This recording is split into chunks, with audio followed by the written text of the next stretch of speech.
اللہ تعالیٰ نے ملت قرار دیا ہے اور انہیں انسانیت کا امام بنایا ہے۔ حضرت ابراہیم علیہ السلام جد امجد ہیں، سیدنا محمد الرسول اللہ صلی اللہ تعالی علیہ وسلم کے۔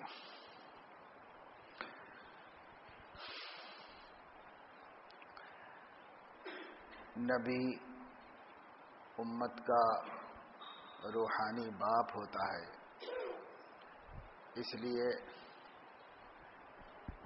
حضرت ابراہیم علیہ السلام بھی امت کے جد امجد روحانی اعتبار سے، ایمانی اعتبار سے کہلاتے ہیں۔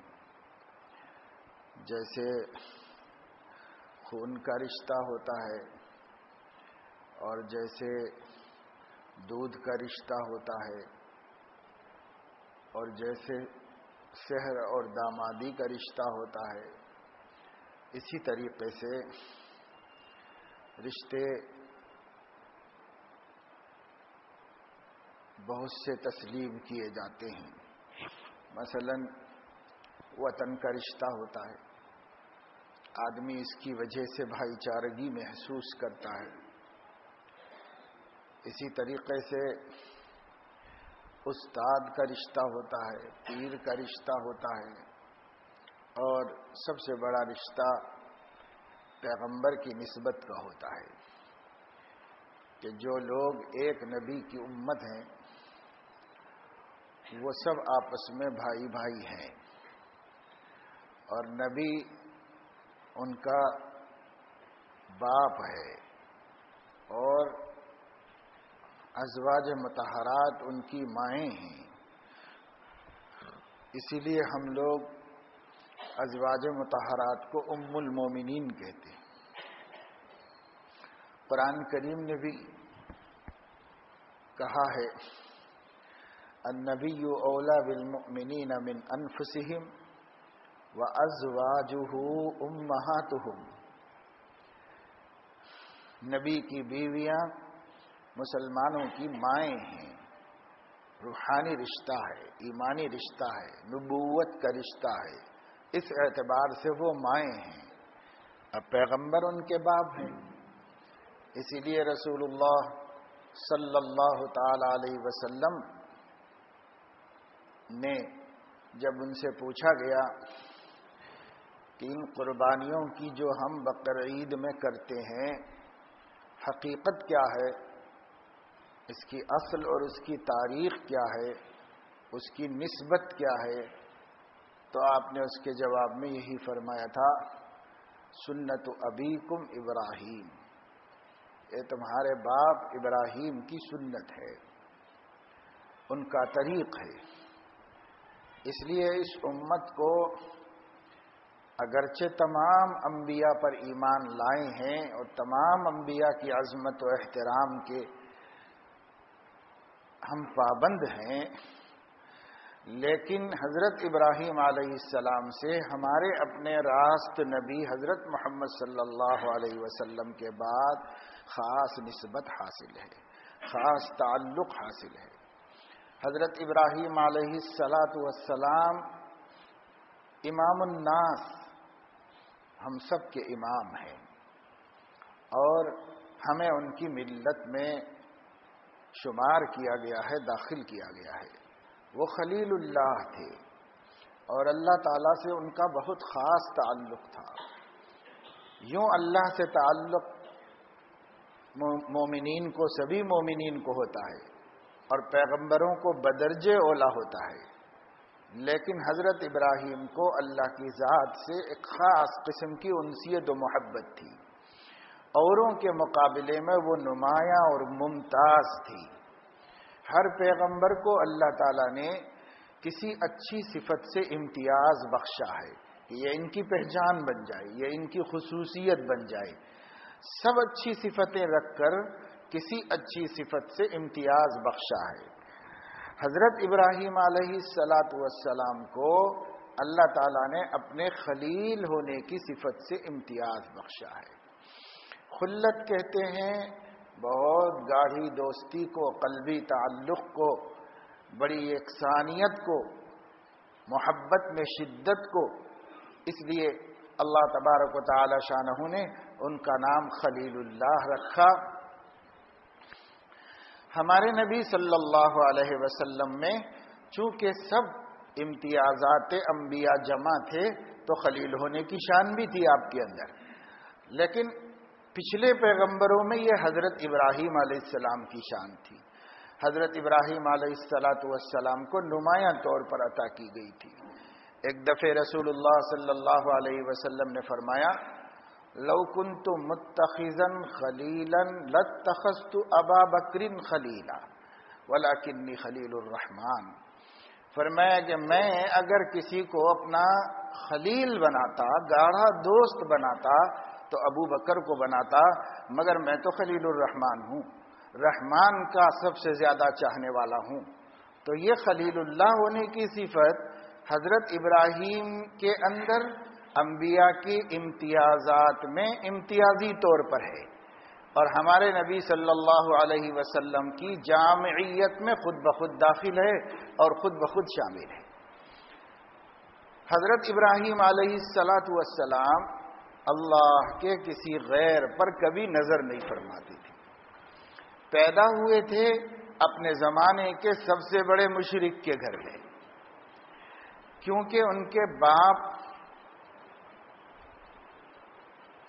کا نام آزر بتایا گیا ہے۔ مفسرین نے اس کی تشریح کی ہے وَإِذْ قَالَ إِبْرَاهِيمُ لِأَبِيهِ آزَرَ أَتَتَّخِذُ أَصْنَامًا آلِهَةً إِنِّي أَرَاكَ وَقَوْمَكَ فِي ضَلَالٍ مُبِينٍ۔ وہ وقت یاد رکھنے کے قابل ہے جب ابراہیم نے اپنے باپ آزر سے کہا تھا کہ آپ بتوں کو پوجتے ہیں سمجھدار آدمی ہو کر، میں تو آپ کو بھی اور آپ کی پوری قوم کو بھی کھلی گمراہی میں دیکھ رہا ہوں۔ تو آزر کی تشریح میں مفسرین نے لکھا ہے کہ ان کا نام تو آزر رہی تھا، لیکن وہ آزر سے مشہور ہو گئے تھے۔ یہ لقب تھا ان کا، خطاب تھا، آزر کے نام سے وہ مشہور ہو گئے تھے۔ جو مشہور نام تھا وہی قرآن میں ذکر کیا گیا، لیکن ان کا اصل نام آزر نہیں تھا۔ اور آزر عبرانی زبان میں یعنی بابل کی زبان میں، عراق کی قدیم زبان میں آزر کہتے ہیں عاشق صنم کو۔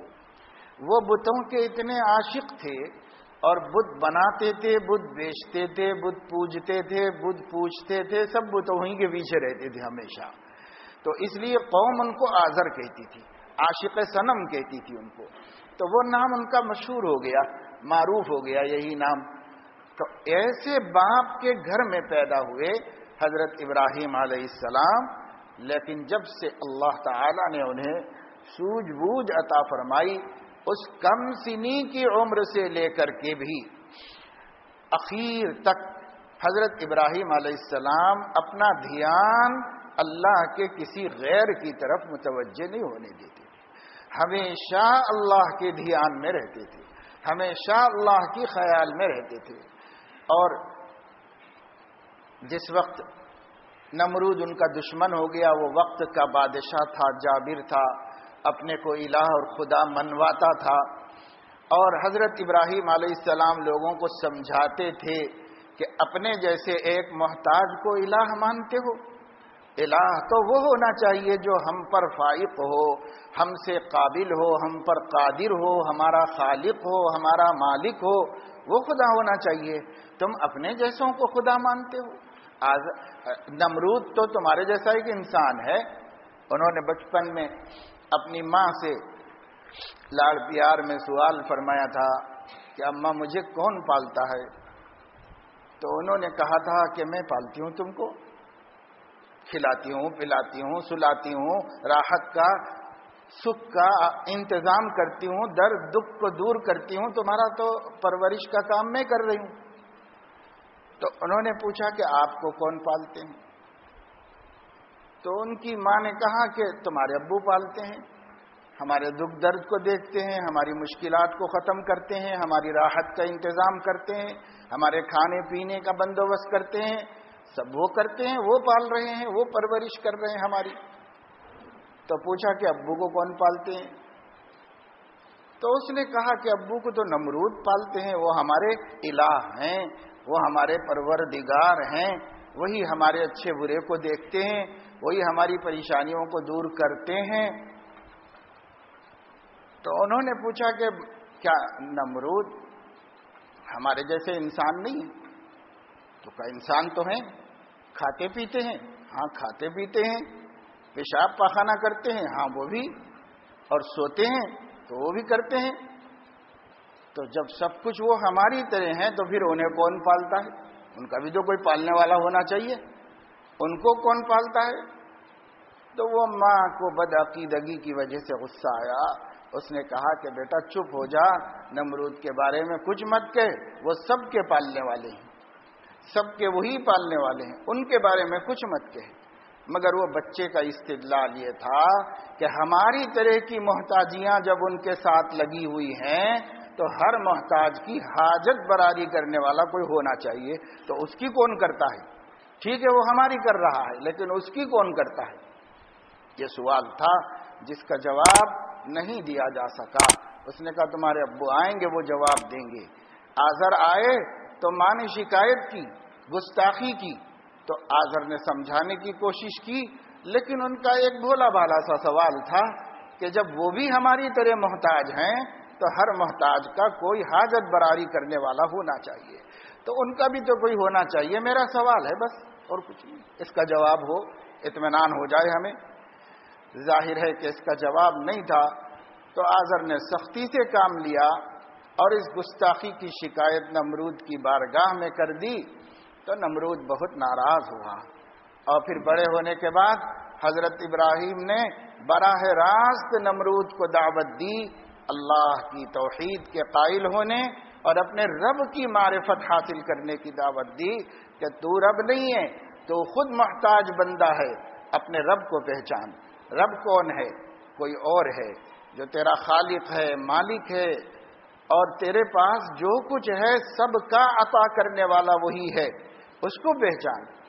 تو وہ دشمن ہو گیا، اور آپ جانتے ہیں مشہور واقعہ ہے، قرآن نے بھی بیان کیا کہ اس نے ایندھن جمع کرنے کا حکم دیا، 6 مہینے تک لکڑیاں اکٹھی کی جاتی رہیں، جنگل جنگل کاٹ کے جمع کیے جاتے رہے ایک میدان میں، اور اس کے بعد اس میں آگ دہکائی گئی، 6 مہینے میں وہ دہکتے ہوئے شعلے بن گیا پورا میدان۔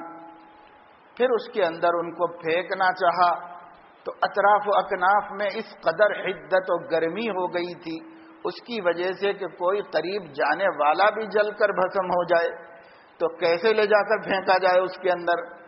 بالآخر سب سے پہلے تاریخ بتاتی ہے کہ منجنیق یعنی توپ خانہ بنایا گیا حضرت ابراہیم کو آگ میں پھینکنے کے لیے۔ دنیا کی تاریخ میں اس سے پہلے توپ خانے کا کوئی تصور نہیں تھا۔ سب سے پہلے حضرت ابراہیم کو خلیل اللہ کو آگ میں ڈالنے کے لیے دنیا کے جابر نے، دنیا کے ظالم نے حکم دیا کہ کوئی تدبیر بنائی جائے، تو منجنیق اس کو کہتے ہیں، ایک تدبیر اختیار کی گئی کہ ایک نالی پر رکھ کر کسی طاقت کے ذریعے سے دور پھینکا جائے اس کو، وہ اس کی ابتدائی شکل جیسی بھی بنائی گئی ہوگی، وہ حضرت ابراہیم کو آگ میں ڈالنے کے لیے بنائی گئی۔ آج دنیا کے سارے توپ خانے وہ حضرت ابراہیم کے عقیدے پر قائم رہنے والوں کے واسطے وقف کر دیے گئے ہیں۔ اللہ تعالیٰ ایسی ہی حمایت فرمائے گا توحید پرستوں کی جیسی حضرت ابراہیم کی فرمائی، بشرطے کہ ان کا تعلق اللہ کی ذات سے ہو، غیر اللہ پر نہ ہو۔ اگر اللہ کی ذات سے ہو اور غیر اللہ پر ہمارا کوئی بھروسہ نہ ہو تو اللہ تبارک و تعالی شانہ ضرور حمایت فرماتے ہیں۔ کل بھی اللہ اسی طاقت کا مالک تھا، آج بھی اسی طاقت کا مالک ہے۔ ایسا نہیں ہے کہ ہم بوڑھے ہو گئے ہوں تو ہمارا خدا بھی بوڑھا ہو رہا ہو، نعوذ باللہ من ذالک۔ ہمارا خدا اپنی تمام تر طاقتوں کے ساتھ ہمیشہ سے جلوہ افروز ہے، ہمیشہ تک رہے گا، اس میں کوئی کمزوری آنے والی نہیں ہے۔ لیکن بندے کمزور ہو جاتے ہیں اپنے تعلق کی بنیاد پر۔ اللہ سے جس زمانے میں بندوں کا تعلق مضبوط ہے، اس زمانے میں اللہ کی نصرت اور اس کی حمایت اور اس کی حفاظت کھلی آنکھوں نظر آ رہی ہے، اور جس زمانے میں بندے اللہ تعالیٰ سے لا تعلق اور اس کی نسبت سے بیزار ہوتے چلے جا رہے ہیں، تو اللہ تعالیٰ بھی منہ پھیرا ہوا ہے اور اس کی طاقتیں دنیا میں ہمیں نظر نہیں آ رہی ہیں۔ ایسا نہیں ہے کہ طاقت نہیں ہے اللہ کے پاس، طاقت تو پوری کی پوری آج بھی ہے، لیکن اس طاقت کو طلب کرنے اور اس طاقت کو حاصل کرنے کی، جذب کرنے کی صلاحیت بندوں کے اندر ختم ہوتی جا رہی ہے، اور وہ ہے غیر اللہ سے نظر ہٹانا، اللہ کی ذات پر لگانا، دوسروں سے امیدوں کا ٹوٹ جانا اور اللہ سے امید کا بندھ جانا، دوسروں کا خوف دلوں سے نکل جانا اور صرف باری تعالیٰ کی خشیت اور اس کا خوف دل کے اندر پیدا ہو جانا، اور اس کے غیر میں کسی طاقت کو تسلیم نہ کرنا، صرف اس کی طاقت پر توکل اور بھروسہ کرنا۔ جب بندوں میں یہ صفات پیدا ہوتی ہیں تو اس تعلق مع اللہ کے بعد اللہ کی طاقت زمین پر ہمیں ہر طرف نظر آتی ہے، ہر طرف اللہ کی طاقت دکھائی دیتی ہے۔ آج بھی انفرادی طور پر جو لوگ اللہ کے ساتھ ایسا معاملہ رکھے ہوئے ہیں، انہیں چاروں طرف اللہ کی طاقت دکھائی دے رہی ہے، اور جب جہاں جیسے فائدہ اٹھانا چاہیے وہ اللہ کی طاقت سے فائدہ اٹھا رہے ہیں، اور کوئی چیز ان کو مانع نہیں ہوتی۔ لیکن اگر یہی صفت اکا دکا 1000 2000 5000 میں کسی ایک مسلمان کی ہے، وہ صفت اگر مسلمانوں کی اجتماعی صفت بن جائے تو اللہ کی یہ نصرت اجتماعی طور پر ہر جگہ دکھائی دے گی، ہر طرف نظر آئے گی۔ اللہ اپنی مددیں دنیا میں بھیج دیں گے، اور اللہ کی مددوں کی کمک پہنچے گی تو کوئی بڑی سی بڑی قوت اس کے مقابلے میں آنے کی ہمت ہی نہیں کرے گی۔ اللہ کی طاقت سے کوئی طاقت آنکھ نہیں لڑا سکتی، اللہ تعالیٰ کی طاقت سے کوئی طاقت سامنے ٹکنے کی جرت نہیں کر سکتی۔ لیکن وہ کب ہے؟ جبکہ ہمارا کوئی استحقاق ہو، ہم نے اپنا حق کھو لیا ہے، اس وجہ سے ادھر سے وہ طاقت آسمانوں پہ روک لی گئی ہے، وہ طاقت زمین پہ بارہا آ چکی ہے، اور آج بھی آ جاتی ہے اپنے بندوں کے واسطے جن کا تعلق ان کے ساتھ ویسا ہے جیسا ہونا چاہیے، تو ان کے لیے تو آ رہی ہے، سب کے لیے نہیں آ رہی ہے، اس لیے کہ سب نے اپنا تعلق ایسا نہیں بنایا ہوا اللہ کے ساتھ۔ پھینک دیا گیا ایک منجنیق میں رکھ کر ایک بڑے نالے میں سے، پیچھے کی طاقت سے قوت سے ان کو اچھالا گیا تو دور جا کر وہ اس دہتی آگ کے سمندر میں گر پڑے۔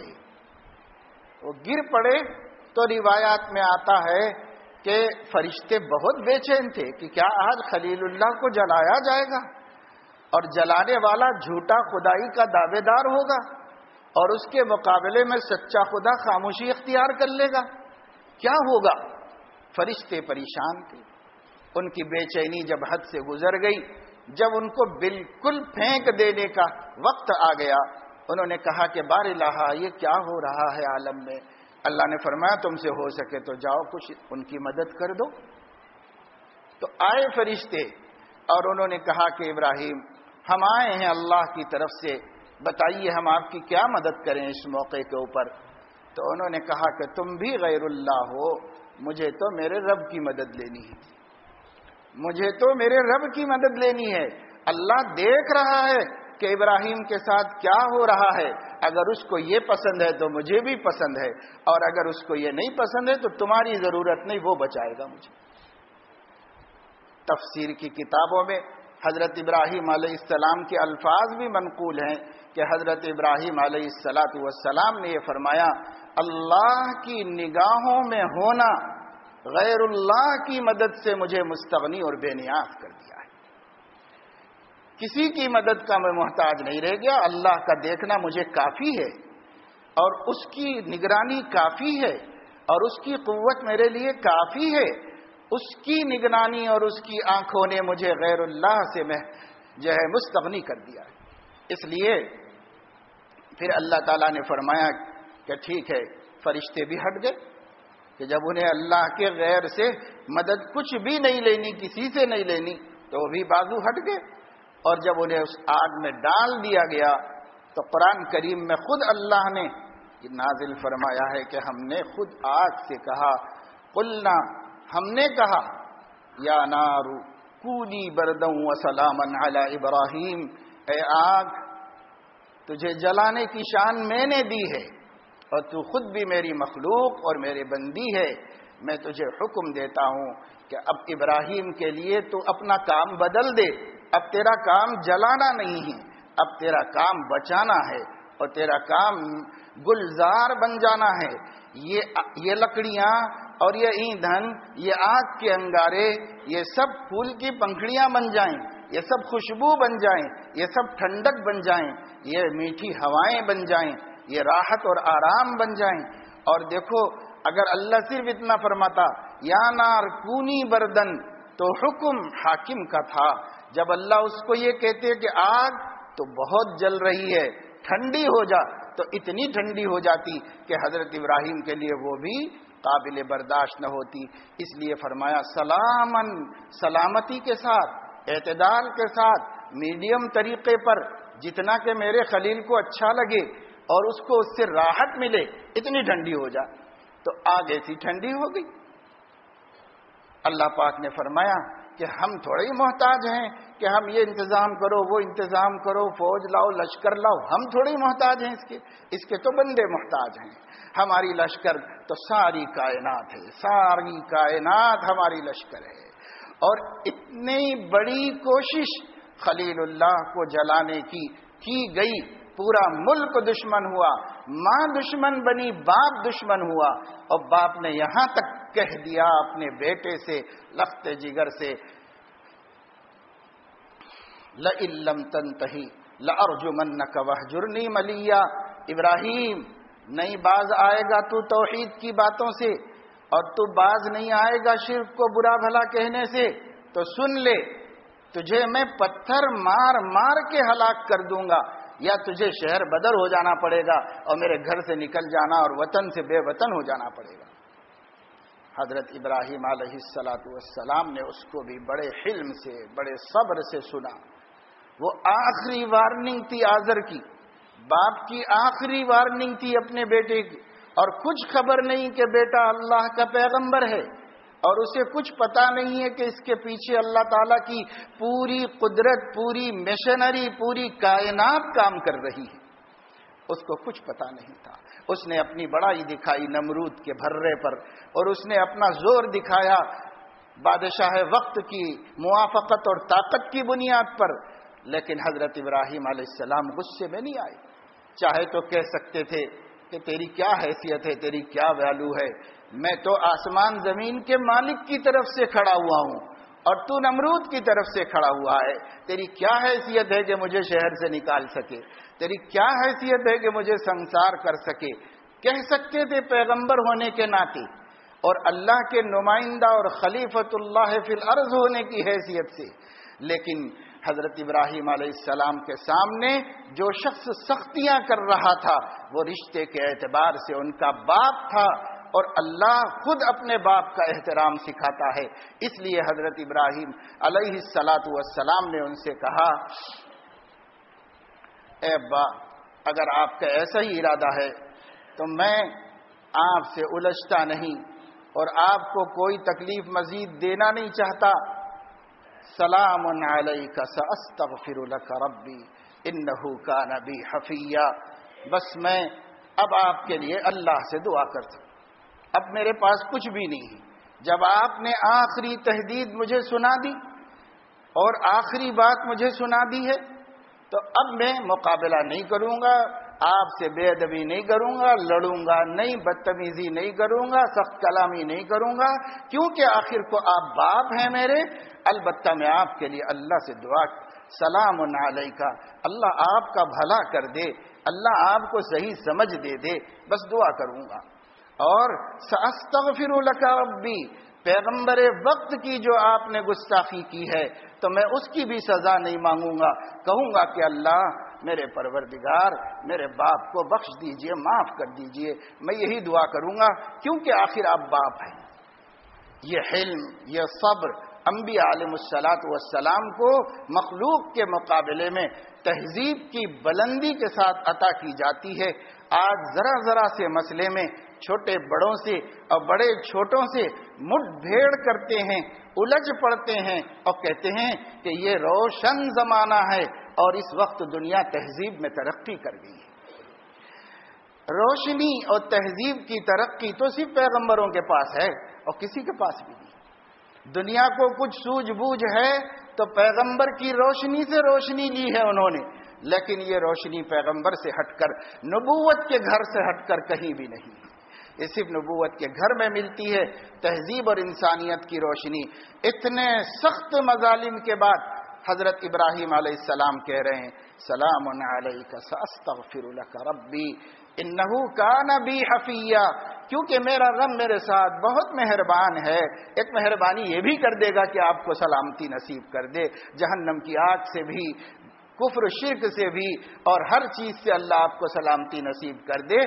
انہ کان بی حفیہ، لیکن اس کے ساتھ ساتھ وَأَعْتَزِلُكُمْ وَمَا تَدْعُونَ مِن دُونِ اللَّهِ، آپ لوگوں کو بھی چھوڑ دینے کا مجاہدہ برداشت کر لیتا ہوں اور ان بتوں کو بھی چھوڑ دیتا ہوں جنہیں آپ اللہ کو چھوڑ کر پوج رہے ہیں، ان کو بھی میں چھوڑ دیتا ہوں۔ وَأَدْعُو رَبِّي، اپنے رب کو پکاروں گا اور اپنے رب سے دعائیں کروں گا۔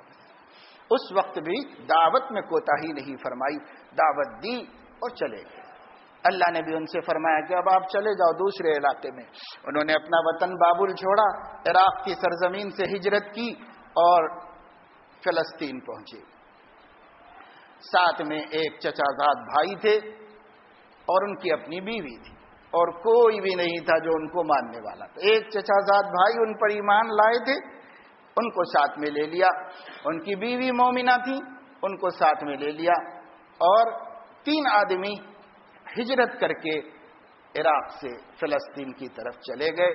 فلسطین کے قریب پہنچے تو اللہ تبارک و تعالی شانہ نے اس بھائی کو بھی نبوت عطا فرما دی جس نے اپنے بھائی کی حمایت و حفاظت میں ہر طرح کی قربانیاں دی تھی، اور وہ سیدنا لوط علیہ السلام کو صدوم کے علاقے میں نبی بنایا اور ابراہیم علیہ السلام کی دعوت کا میدان فلسطین کو بنایا۔ یوں اللہ رب العزت نے ظالموں کے مقام سے ان کو ہٹایا، وہ علاقہ محروم ہو گیا نبوت کی انوار و برکات سے۔ ایک دوسرے علاقے کو اللہ نے نبوت کے انوار عطا فرمائے، اور حضرت ابراہیم علیہ السلام کی سرزمین دعوت فلسطین والوں نے ان کی بھرپور حمایت کی، ان کا استقبال کیا، ان کی دعوت کو قبول کیا، اس لیے وہ ہمیشہ وہاں رہے اللہ کے حکم سے، اور وہاں اپنے دین کی دعوت دیتے رہے اور لوگوں کو اللہ کی طرف بلاتے رہے۔ میرے دوستو، حضرت ابراہیم علیہ السلام سے ہماری بہت عالی نسبت ہے، اور اس عالی نسبت کا تقاضا یہ ہے کہ جو خصوصیات، جو صفات حضرت ابراہیم علیہ السلام میں ہونی تھی موجود، وہ سب کے سب حضرت اسحاق علیہ السلام میں، حضرت اسماعیل علیہ السلام میں منتقل ہوئی، اور حضرت اسحاق علیہ السلام کے توسط سے بنی اسرائیل کے 10,000 پیغمبروں میں منتقل ہوئی حضرت ابراہیم علیہ السلام کی نسبت باطنی اور ان کی توحید اور ان کا تعلق مع اللہ، سب 10,000 پیغمبروں کے اندر منتقل ہوئی ان کی نسل میں، حضرت اسحاق کی نسل میں، اور 10,000 پیغمبروں کے توسط سے لاکھوں کروڑوں مسلمانوں کے قلوب میں منتقل ہوئی۔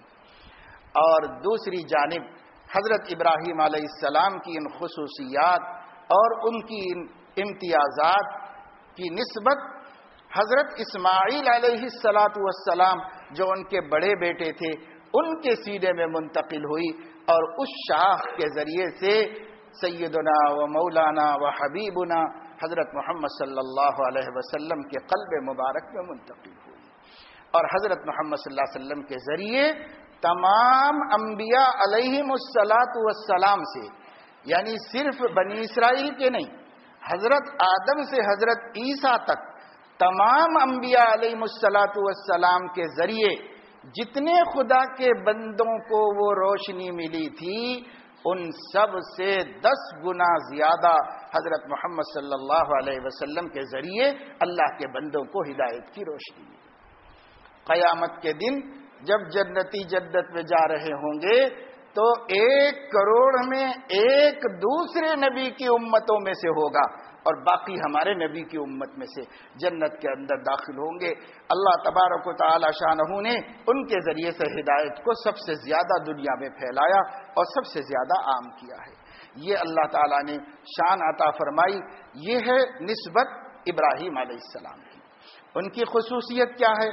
تو ان کی خصوصیت توحید، غیر اللہ سے اپنے آپ کو ہر حد المقدور توڑنے کا مطلب دل کا تعلق، حقوق کا ادا کرنا نہیں۔ حقوق کا ادا کرنا تو ساری مخلوق کا جو ہم پر حق ہے وہ ہمیں ادا کرنا ہے، ہر مخلوق کا حق ادا کرنا ہے، ایمان والوں کا، بے ایمانوں کا، رشتہ داروں کا، قریب والوں کا، دور والوں کا، اور انسانوں کا، جانوروں کا، سب کا حق ہمارے ذمے ہے اور ہمیں حقوق تو ادا کرنا ہے، لیکن حقوق ادا کرنے کے لیے دل کا تعلق ہونا کوئی ضروری نہیں ہے۔ دل کا تعلق تو اللہ کی ذات سے ہونا چاہیے، اللہ کی ذات سے دل کا تعلق ہونا چاہیے۔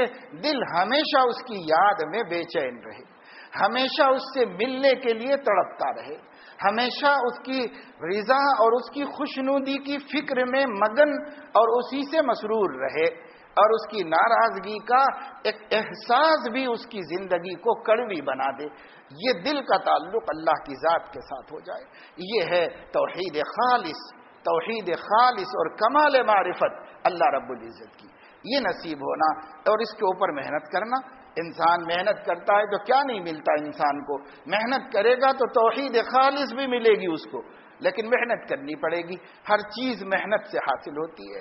2 روٹی ہم کو محنت کے بغیر نہیں ملتی تو اتنی بڑی نعمت کیسے مل جائے گی بغیر محنت مجاہدے کے؟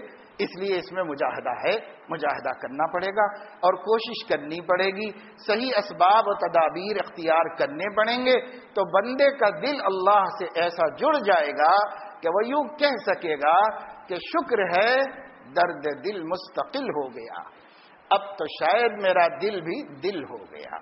ایک دن آئے گا جب آدمی کہے گا، کب؟ جبکہ اس کے دل کو سکون ملے، تب نہیں، جبکہ اس کا دل درد سے بھر جائے، درد دل مستقل ہو جائے، پرمیننٹ درد دل اس کو حاصل ہو جائے، تب جا کر کے وہ کہے گا اب تو شاید میرا دل بھی دل ہو گیا۔ اب ہوا دل جا کے وہ درد کہے گا، درد تو ہمارے دلوں میں بھی ہے لیکن فانی اور ضائع ہو جانے والی چیزوں کا درد ہے۔ اللہ کے نیک بندے مسلسل اللہ سے لو لگانے کے بعد ان کے دل میں ایک ٹیس، ایک تکلیف، ایک درد پیدا ہوتا ہے اور سارا دل اس لیے دکھتا رہتا ہے کہ اللہ تعالی ناراض نہ ہو جائیں، اللہ تعالی ناراض نہ ہو جائیں، اللہ تعالی ناراض نہ ہو جائیں۔ ہر وقت یہ ٹیس اٹھتی رہتی ہے اور ہر وقت یہ درد چپتا رہتا ہے اس کے دل میں، تو اس کو درد دل کا استقلال کہتے ہیں کہ اب یہ زندگی بھر کر رونا اس کے ساتھ لگ گیا ہے، اور جس کو یہ مقام حاصل ہو گیا ہے وہی اللہ کا سب سے پیارا محبوب و مقبول بندہ بن جاتا ہے۔ اس کے لیے سیدنا حضرت ابراہیم علیہ السلام کو پڑھیں، ان کو سمجھیں، ان کی زندگی کے واقعات سے سبق حاصل کریں۔ ان کی زندگی ایسی پیاری زندگی ہے کہ رب تعالیٰ نے قرآن میں ان کی زندگی کے کچھ ہمیں بھی جھلکیں دکھائی ہیں، کچھ ان کی زندگی کے پہلو نمایاں فرمائے ہیں اللہ پاک نے۔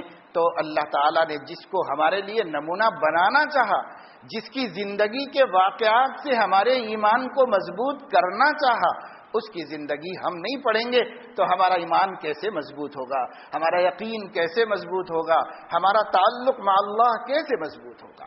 بہرحال اللہ ہم سب کو توفیق عمل نصیب فرمائے، سیدنا حضرت ابراہیم علیہ السلام سے ہمارا صحیح و قوی تعلق نصیب فرمائے۔ اپنے پیغمبر کے ساتھ ساتھ جن کی ملت ہم کو بنایا گیا ہے، ہم ان کی زندگی کو پڑھیں، سمجھیں، سبق لیں اور اپنی زندگی میں اس کو جاری کریں۔ وآخر دعوانا الحمدللہ۔